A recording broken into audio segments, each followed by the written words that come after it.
most radicalizing thing I would just say for me in the 8 days I spent in Moscow was not simply the leader of the country, who of course is impressive. It's the largest landmass in the world. And it's wildly diverse, linguistically, culturally, religiously. It's hard to run a country like that for 24 years, whether you like it or not. So an incapable person couldn't do that. He is very capable, and many of you know him, and you know that. What was radicalizing, very shocking and very disturbing for me was the city of Moscow, where I'd never been, the biggest city in Europe, 13 million people. And it is so much nicer than any city in my country. I had no idea.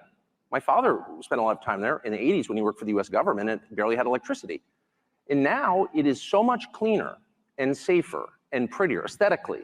Its architecture, its food, its service, than any country, city in the United States that you have to, and this is non-ideological. How did that happen? How did that happen? And at a certain point, I don't think the average person cares as much about abstractions as about the concrete reality of his life. And if you can't use your subway, for example, as many people are afraid to in New York City because it's too dangerous, you have to sort of wonder, like, isn't that the ultimate measure of leadership? And that's true, by the way, it's radicalizing for an American to go to Moscow, I didn't know that, I've learned it this week, to Singapore, to Tokyo, to Dubai and Abu Dhabi. Because these cities, no matter how we're told they're run and on what principles they're run, are wonderful places to live that don't have rampant inflation, where you're not going to get raped.